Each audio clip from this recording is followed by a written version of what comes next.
You're listening to 94.4 FM, Salford City Radio, the Friday Sports Show with Jimmy Petruzzi, bringing you news from the local area and around the world. And we're very fortunate on this show to have interviews from the world's best athletes, sports people, coaches, people in the field of sports psychology who work with some of the best athletes in the world, sports people. We also have a segment on the show. We interview some of the leading figures in the world of psychology and related fields who've been really fascinating. They've sort of shared their research and their perception really of psychology and mental health. Today we have a really fascinating guest who's played sport at the very highest level, cricket at the very highest level, and also works with athletes and businesses and helps them to prepare mentally. He's the founder of Sporting Edge, former England cricketer, and he also is a senior leadership coach. He's got his own podcast, and he'll tell us more about that on the show. He's a keynote speaker, and he's also studied sports psychology as well. So Jeremy Snape, welcome to the show. Great to have you on board. Hi, yeah, good to see you. Yeah, no, great stuff, Jeremy. We can sort of, for our listeners, start from the beginning. Cricket. You played at the highest level. You sort of played for England. At what point did you sort of start your sort of cricketing journey? And I guess one of the questions I ask some of our top athletes and sports people: at what point did you sort of think, well, I've got potential to be a cricketer at the highest level? Well, it's a great question. I've got an older brother. We played a lot in the back garden and informal cricket like that. I joined a local club in Stoke-on-Trent, not too far away from you, where I grew up. And I think I was a hyperactive child, and my dad was doing the decorating around the house one weekend and saw that there was some cricket nets in the local paper that you could pack your son off to with a packed lunch and wearing your cricket whites, and then you got the day free to paint.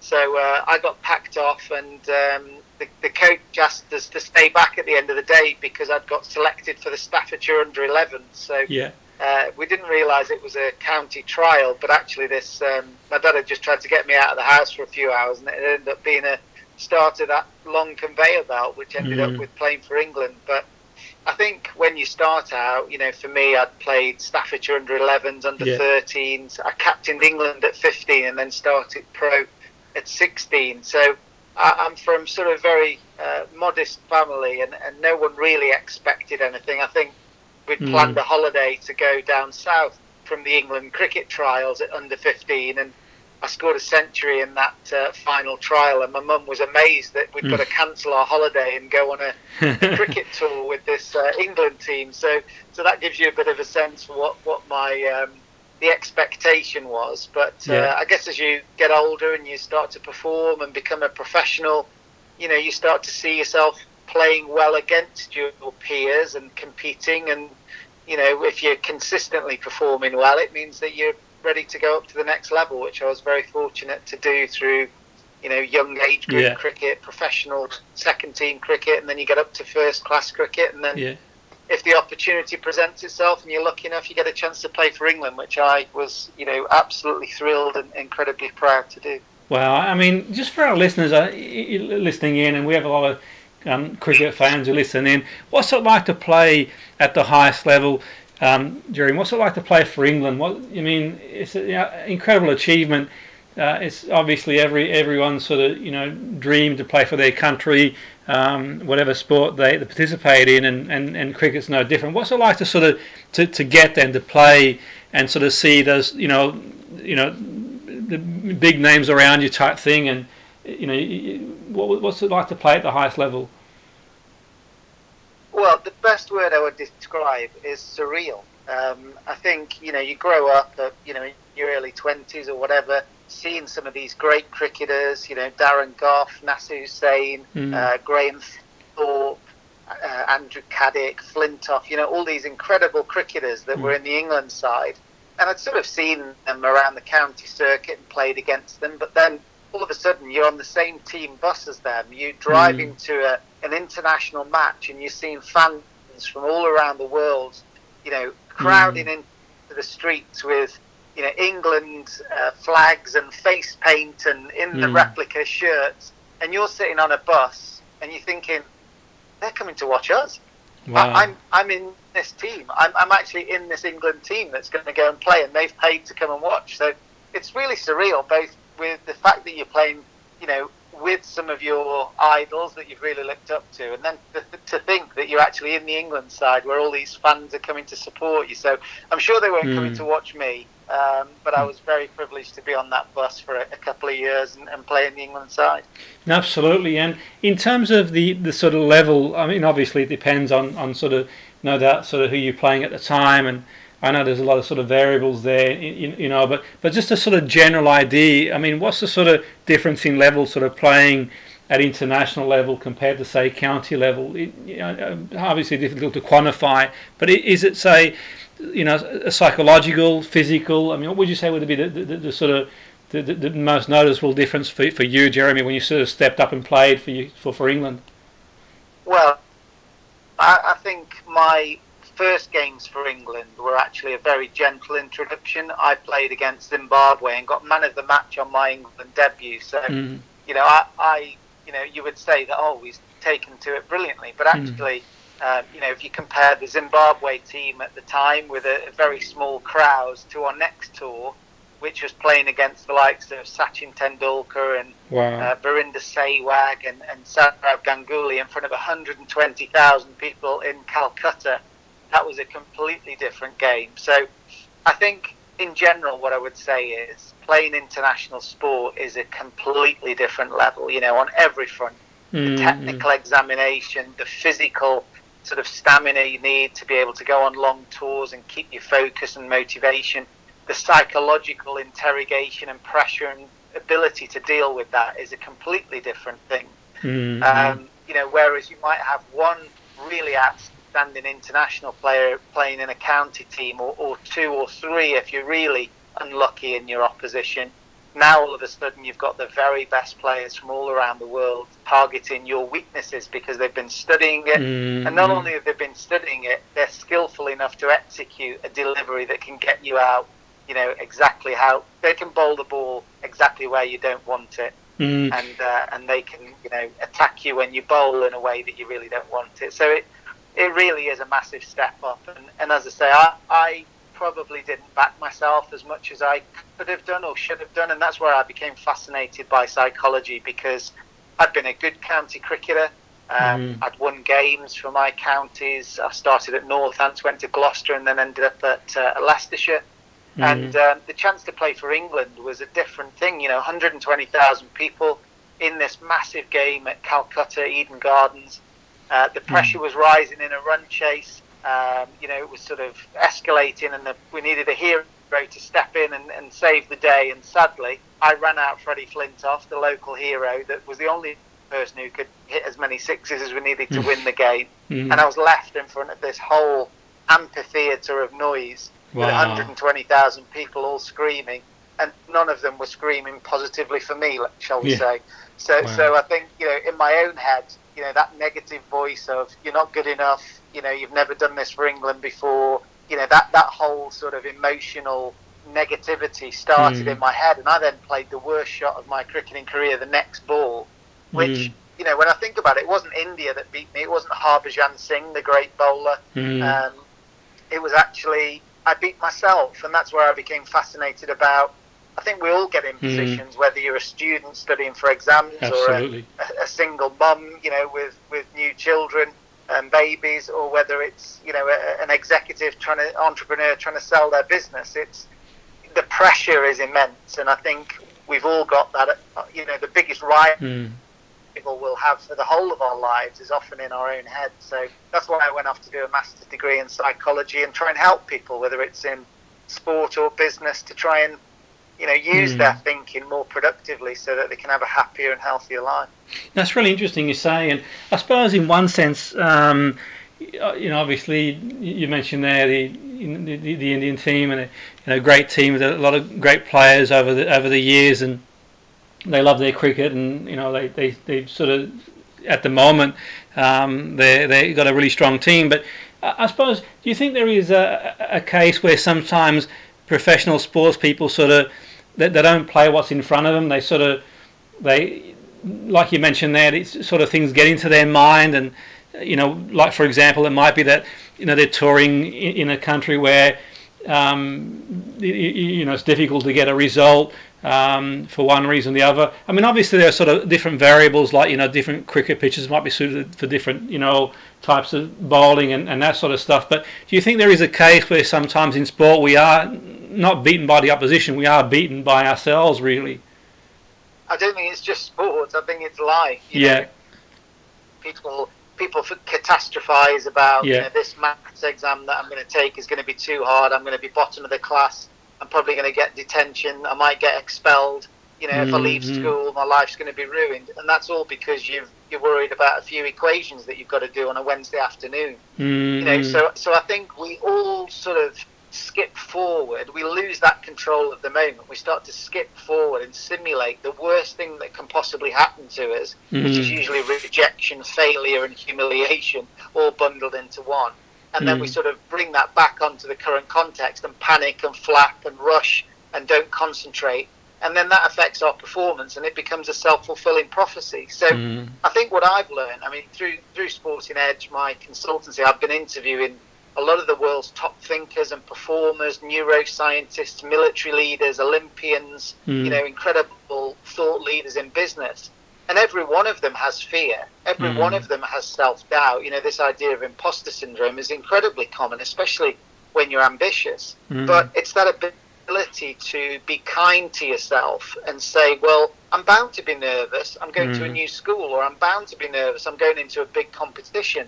But let me at least be the very best I can be, because that is what winning is all about. I'm not expecting to be the world's best cricketer today, but let me at least give a good account of myself and deliver my best skills that I've been practicing for. And my biggest regrets through my playing career were not when I got beaten by an Australian fast bowler or Sachin Tendulkar hit me for a six. I was never gutted about those things. I had most regret about the times when I wasn't brave enough to play my own game and to back myself in a particular situation, because if I didn't back myself and I didn't fully commit to my skills, whether it's in business or sport, then we're never going to know whether I was good enough or not. And I think the biggest quest for us all is to find out, how good could I be? If I really concentrate, if I really commit to my skills, what's going to happen? But so often we fear rejection and failure, and that whole emotional sort of hijack that takes place then takes us away from performing well in the first place. So it's a common problem. That's really interesting points you've made there, Jeremy. I think that with your experience obviously playing cricket at the highest level, and I suppose life in cricket in some respects, obviously if you're touring or you're playing away and sort of as well playing away from home, and you've got to adapt to many other things also off the pitch too. But I can see sort of parallels to business and how obviously business can be demanding. I guess the only difference is that when you're in sport, like you mentioned there, if you walk into 120,000 people can all see you, and millions around the world on TV, so there's nowhere to hide really. Not suggesting that there is in business, but in business, if you underperform for a while, then it's not until you sort of see the books or whatever really. But I can see how you can sort of transfer. Did you use your experience in sort of, as well as doing the psychology studies, also your own experiences in playing at the highest level, a combination of both to transfer the skills to business? Yeah, absolutely. I think whether you're going to be successful in sport or business, you need to have a very clear goal of what you want to achieve. What does success look like? I think you've got to be able to work with other people, because you're not going to have all the skills you need. So you've got your different kind of bowlers for different conditions, or you've got your opening batsmen and your tail enders that are going to have a bit of a slog in cricket. But you've got your accounts, legal, marketing, the people with attention to detail, the really creative people, the people that are brilliant with clients, the people that are fantastic at selling. So you've got to be able to surround yourself and work effectively with people with different strengths to yourself to be successful, without a doubt. There's probably two other characteristics that I've seen. That one is a tenacity, a resilience, and the ability to just keep going, because not in a stubborn way, but in a way that is constantly adapting. I think people, when they see international sports stars, they think, oh, Roger Federer has been the same for 20 years, or, you know, one of the top cricketers, you know, Joe Root's game's the same it's been since he was at school, and it's just not the case. You know, if you think about all the world's opposition are constantly trying to exploit your weaknesses and minimise your strengths.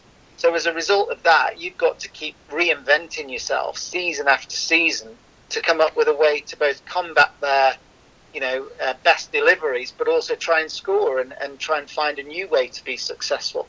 And that mindset is exactly the same as an entrepreneur, that, you know, one market is closing down, but another one is opening up. I mean, look at how many businesses have had to move from a face-to-face or a customer service in a shop kind of experience to an online kind of experience. That's a massive shift across. But absolutely, the tenacious and creative and adaptable people will find a way to be successful in every condition. So I think that tenacity and playing the long game is definitely a defining characteristic of the high performers. But I think more than anything, the thing that I've seen across all my research is that it's the people's ability to learn and have a growth mindset and keep adapting. You know, they're constantly looking at themselves and saying, how could I have done that better?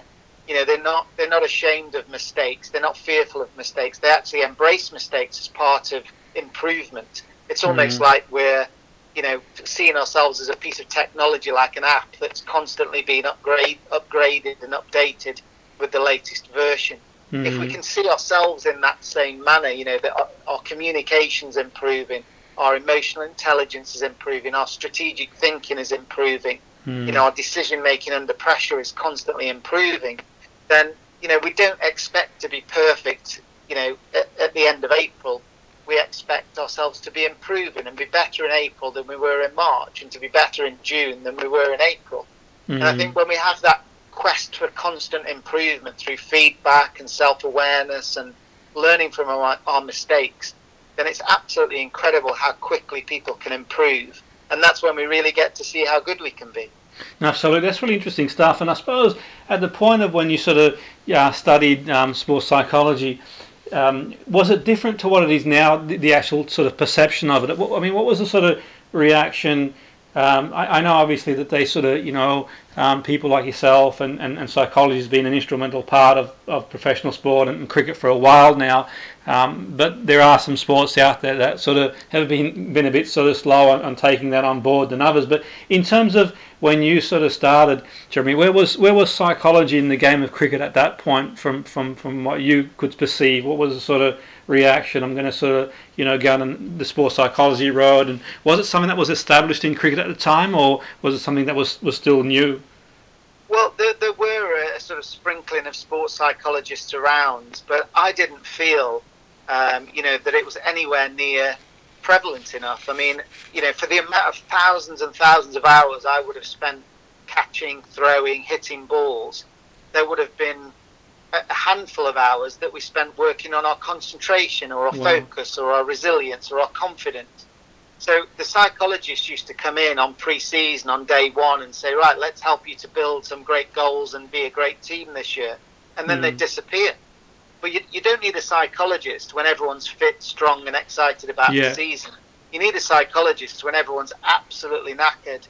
You know, there's infighting going on and everyone's, you know, absolutely fatigued in the middle of August because you've had a load of setbacks and injuries and you know, your back's hanging off and you haven't been selected for 3 weeks. So to me, the mental side of the game is absolutely fundamental. And I think we'll see a massive shift. I think we had a decade where we were all rushing around to try and get fitter than everyone else. And that meant that we'd got, you know, ice baths coming in. We'd got all kinds of plyometric jumping and running and sprint training.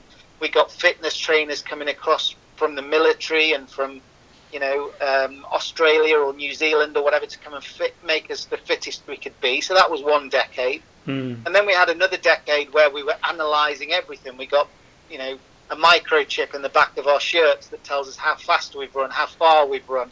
We've got Hawkeye showing us where every ball's pitched, and we've got a plot of every delivery we've ever bowled and a sort of a map of where every shot's gone. So there's so much analysis. And then it's almost like the final frontier is the stuff that we can't measure. And that's the stuff that's going on in our head. But I can guarantee you that, you know, if you ask most professional sports people what was the biggest difference between their best and worst day? It's very often their mindset that let them down. Yet it's the thing that we spend least time talking about. That's an interesting point there. I suppose you mentioned something earlier before that really sort of fascinates me in terms of in cricket, where let's say, for example, we see some really talented athletes out there, talented cricketers out there, and I guess sometimes we can sort of take it for granted, watching that if you don't evolve your game at that level with all the technology out there, the opposition are going to work you out. They're going to know where to bowl to you. They're going to know to set fields. I mean, that for me would be, I think for most people, that would be exhausting in itself, Jeremy, thinking, okay, well, I've got to change my technique slightly now, and they're setting these fields out. With technology these days, like you said, they can map so much out. Does the psychology play a role in that, where you're adapting your game, changing your game, maybe changing the technique, being more aware of what's happening around you at that level in terms of, okay, so they've spotted a weakness, and all of a sudden, they've got a field set specifically for that weakness. Would psychologists sort of, absolutely, and as a, I think part of this next generation of mental support and training is going to be that, I mean, for example, I worked with England rugby, and there must have been 10 to 12 people that work on the physical conditioning and the medical conditioning of the players. So you've got, masseurs, you've got rehabilitation specialists, you've got strength and conditioning coaches, you've got, physiotherapists, and then there's a part-time psychologist that comes in to work on the mental game. So I think what we're going to see in the future is we're going to see specific mental skills coaches that will work on each of the end of the continuum. We'll have sort of clinical psychologists that help people to recover from mental trauma or sort of depression and those sort of mental issues, and then we'll have at the other end of the spectrum a very specific skills coach that might be kicking at goal in rugby, or looking at penalty routines in football, or psychological routines in cricket or golf for bowlers and batsmen. So using that time between shots or between deliveries effectively, that's a key area.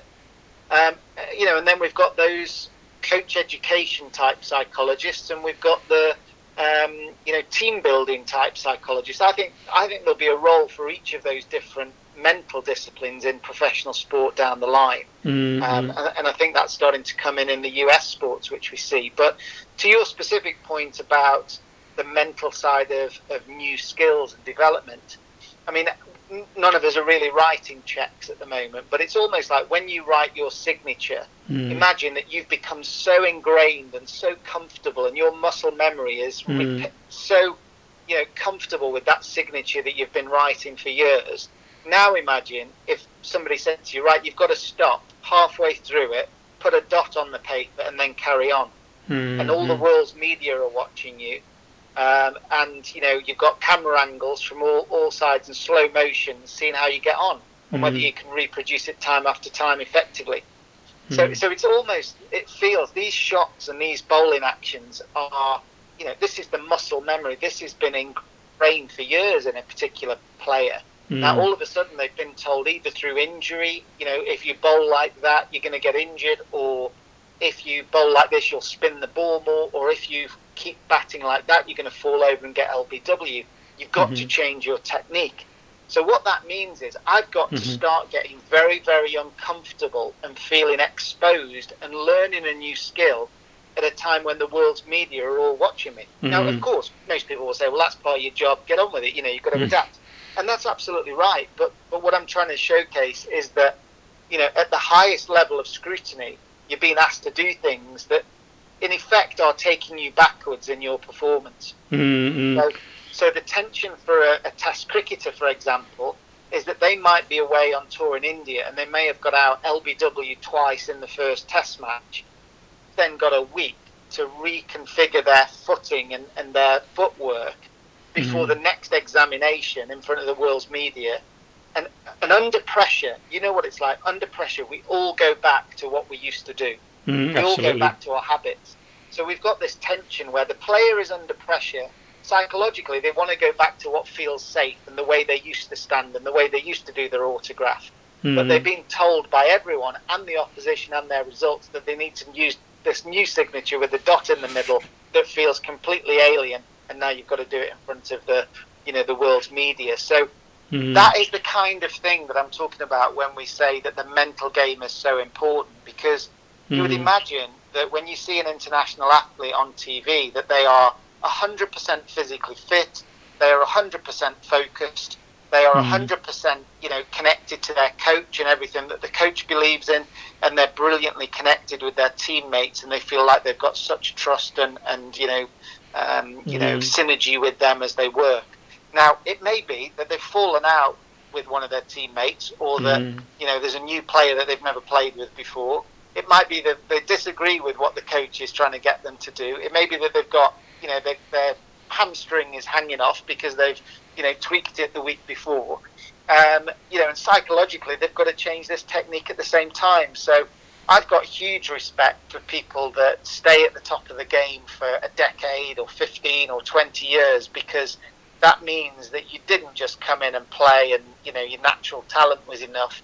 You actually had to adapt month after month and do that for a long, long period to stay at the top of the ranking. Yeah, that's interesting point you made there. Really fascinating. Now that the listeners will be sort of really, fascinated by that. And sort of something sort of sprung to mind when you mentioned that, Jeremy. I was sort of thinking, of sort of England recently and sort of playing, and it's kind of like, the world's a changed place the last year or so. And I mean, this is a pre-record at this point in the UK. We've had an ease in restrictions, and there is a bit more sense of sort of normality, whatever normality is. But around the world, we've certainly seen, the pandemic have a big impact on sport and life in general. Sport, obviously, as a result too. But I was sort of thinking back to sort of the England tour and sort of, touring cricket, how it's been impacted. And that's sort of adding to, obviously, the pressures of sort of touring. I can imagine, being isolated and I suppose the, general person who goes to work has got their own challenges. We all have, and that's not undermining that. I have huge respect for people who sort of, who work in all sorts of capacities. But my sort of point is that sport can be really unforgiving at the highest level, in the sense that, you're out there, and I suppose the fans, they watch the game and they expect you to perform at your best, which is, fair enough. That's you're there for a reason. The opposition, it's an unforgiving environment, whether you sort of, you play in Australia or against the Australian team or India or whatever, really. But you look at the England team that sort of played in Sri Lanka, got to India, things were looking great. Obviously, there's a lot said, in different circles about the pitch and other things too. But I mean, what's it like in these situations, mentally? I mean, facing all, and also these days you've got the variable, the social media as well is a big thing too. Whereas in the past you could maybe ignore the media, but a lot of professional sports have got their own social media now. What's it like, do you think, for a professional sports person in that situation, Jeremy? Can it be a really lonely world where you think, the whole world is against me here? Yeah, it's an interesting one, and I think it's almost flipped. You can imagine that. In previous eras, the pitch was the hostile place where they were interrogated and challenged, and they had to be at their very best. And then they came off, had a beer, went out to bars and met whoever they wanted to. And, that was the time to relax. On tours, you'd go to various sightseeing, the Taj Mahal in India, or you'd, go off to beautiful places in New Zealand or the Caribbean or whatever. And that was the downtime between these very intense test matches, for example. But now you've almost got the opposite. You've almost got the opposite situation, that all the social media, there are millions and millions of reporters, if you like, that wherever you go, someone's taking a picture or recording something. So there's evidence everywhere of every move you make. So you're heavily scrutinised outside of the game, which is great.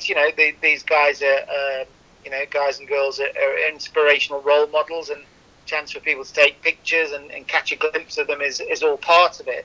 But from the player's point of view, you go from that to being shut down, loads and loads of security around, and then you've got sitting at individual tables, staying in a hotel room on your own for 10 days, having those swabs stuck up your nose and in your mouth, 2 or 3 times a day, and it's almost like the release now away from all of that challenge is on the pitch. So now the pitch has become the haven. The pitch has become the place where, oh, thank God, all I have to do today is play cricket. So I think it's been an incredibly challenging period through the pandemic, and these bubbles have been,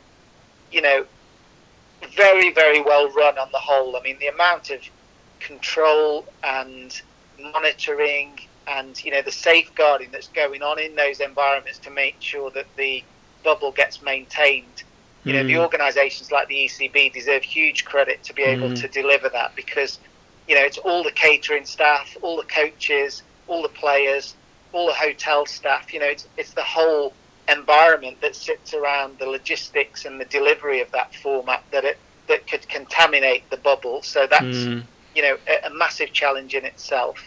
But the players deserve huge credit as well. I mean, to keep going through that and keep getting up for these massive international matches as well is a psychological challenge, and that's why we'll probably see shorter tours and more rotation. And while that's not the ideal thing, because the fans want to see the best players playing all the time, we've got to remember that these guys are human beings. They're not robots.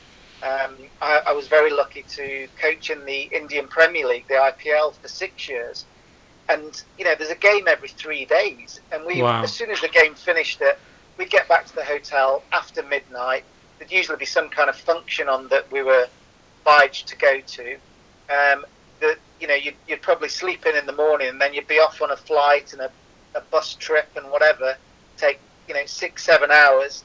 You get to the hotel, have a meeting, the next day you train, and then you play again, and then you're doing it all over again for 6 weeks. So I'm not for a minute trying to say it's a sob story and that these guys should be paid even more money than they are in the IPL, but I'm just trying to give a bit of an insight into what it's like. I think elite sports people now, men and women, are paid very well.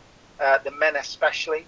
Their careers are short, and they are probably more intense than they've ever been. So the opportunity to earn, money that sets them up for life is definitely available now, which it wasn't 10, 20 years ago. So that's got to be a bonus. But I think the mental pressure and the physical toll of, this intense, schedule is really hard, and we haven't quite seen the cost of that yet, and hopefully we don't in the months to come. That's a great point. That's a really great insight, and like you say, it's one of them that obviously there's people out there in various roles who sort of work really hard, whether it's sort of a nurse or a key worker, absolutely. But this sort of gives you an insight into the world of a professional sports person, and like he says, I mean, there are if you can get to the highest level and stay there, some great privileges, but it does come with a lot of pressure and a lot of demands. As well, being away from home, from family, obviously the pandemic in bubbles, and it was great to give us an insight in terms of how well organised it is, and that takes a lot of hard work too, and also I suppose the other thing too is sort of having to sort of be on top of your game and never have that outlet. But just a bit of an idea in terms of your work. Our listeners are probably wondering. What sort of generally you would help people with? I know you spoke about psychology in general and mindset. With yourself, Jeremy, what do you do you have a specialist area that you work on that people come to you to get help with? Is there any specific area that you work with people with? Well, I sit on the board of the LMA that looks after a lot of the leadership development for the football managers. So I think I've probably worked closely with the elite coaches in trying to help them to, get the best out of their strengths, to spot. It's almost like being a detective in the team to understand what the social chemistry is like and where people might be getting frustrated, or how to get a message across in a meeting, that kind of thing. How are people learning, and how can we reframe a situation to, help people to learn and focus about the weeks ahead. It's to try and create a culture where we've got honesty and accountability and learning going on. That's what it's all about. especially in football, it's all about winning on Saturday, but I have to try and sit aside from that and try and help people to develop a high performance culture, which is constantly trying to improve and get better. So, and that replicates across into the business environment. I spend probably the majority of my time now working with senior execs around the world and trying to help them to navigate change and help people to build a culture that can adapt and can be open-minded, because as I mentioned earlier, when we get under stress and pressure and there's lots of novelty and uncertainty around, we tend to retreat into what we used to do because that's what we're comfortable at, and that's where we've shown that we're competent. So we get a lot of pride from the work that we did when we did it the old way. When somebody brings in a new software system or a new product or a new way of working, or we're asked to work in a different department, all of a sudden we've got to prove ourselves again, and we feel like we're threatened, and we want to go back to the old way. So many businesses at the moment are trying to accelerate and innovate and be adaptable, but the stress is causing their employees to want to play it safe and go back to how they used to do. So this is exactly the same as the stuff we've been talking about in elite sport, where you've got to constantly be looking to improve, constantly be, hold what you've achieved in the past and hold what you've built in the past quite lightly, because you know that you're going to have to improve it and iterate it. And actually that's where the fun is. Yes, we've been a good business for the last 5 years, but can we do it again in this new environment? And what sort of experiments and what kind of projects can we build to make us even better? So I think for me, my area of specialism is probably in that, leadership and helping to create a high performance culture. And through Sporting Edge, what I wanted to do that was a bit different was I wanted to interview a lot of the world's top thinkers and performers, because I was being very lucky to meet people like Gareth Southgate and Eddie Jones and Sir Dave Brailsford and some of these incredible leaders, but then also some neuroscientists, some sleep experts, some Harvard professors, and some best-selling authors. So basically Sporting Edge is access to their minds and their strategies, and I've filmed interviews with all of those. There's about 100 amazing people and about 70 different topics. So through my podcast that you mentioned, Inside the Mind of Champions, and through our video library, you can actually join as a Sporting Edge member and access this for your company or your sport. And loads of execs and entrepreneurs and sports athletes around the world use our content to showcase what Cirque du Soleil might do or Formula One might do. And that's really exciting for me, because I'm very lucky to meet these people one-to-one, but the ability to make that a digital library that everyone can access to help their own careers and their own team performance is really fulfilling. So that's where I spend my time. Yeah, and is there like a website they can go to look into that? The listeners, if listeners are interested, Jeremy, is there a specific website link that they can sort of go to sort of check that out? Yes, it's all on sportingedge.com. Okay. So we've got our podcast there. That's on Apple and Spotify as well, but sportingedge.com. And then if you look for the membership, that's where most of the people are gravitating to, because it's sort of a monthly subscription that you can cancel any time, and we have events and all sorts of stuff. So it's a great community. No, it sounds really interesting. And in terms of yourself, Jeremy, sort of going forward, your sort of vision, more of the same, sort of building on the work that you've done, or have you got any sort of specific ideas or plans that you can share, or are you just going to build on the work that you've obviously the great work you've been doing over the years? I mean, sort of where do you see your vision from where you are now? Yeah, well, as I say, I think the mindset, talking more about mindset, the leadership mindset, this sort of high performing culture is what it's all about, really. And I think when we hear an Olympic athlete sharing their story, when we hear a business leader talking about the future of business, that's really interesting. And that's where I want to spend my time. I think we all can improve our thinking and our resilience and our confidence, and to have an on-demand resource that I can create through our platform to say, we can have thousands of people around the world all watching the same video from a sort of an athlete about how they build confidence, and then I coach people on how to translate that into their own world. So if we can inspire people by interviewing the world's top performers and thinkers to be happier, healthier, and more resilient in their own lives, then that's an incredibly, engaging purpose for me. I know we get lots of emails about our content, and that's great. As I say, I think lots of us are ambitious, but we have that inner critic, and if we can surround ourselves with almost like a digital coaching group, a mentoring group that sort of say, even some of the world's best athletes feel vulnerable and lose their confidence from time to time, but their strategies that they use are absolutely applicable to us in wider life and business. So absolutely, I think something of that sort should be introduced into schools and colleges and unis. I think that would that would benefit anyone of any age, of any ability. But I can imagine someone being a youngster making their way in the world, sort of being able to tune into that. What a great proximity to look at for obviously life isn't always easy, and getting an insight into some of the greatest minds can only be a positive thing. But that's great stuff. Jim, really fascinating interview. Really want to thank you for coming on board the show. Time's flown. It's been fascinating speaking to you. Great stuff. So we wish you every success in the future. That was Jeremy Snape, who's the founder of Sporting Edge, former England cricketer that many of you will be familiar with in the world of cricket, and the podcast that he does, and he's mentioned there, the Sporting Edge. Check the website out for some great content. So kind enough to join us on 94.4 FM, Salford City Radio, the Friday Sports Show, with your host, Jimmy Petruzzi.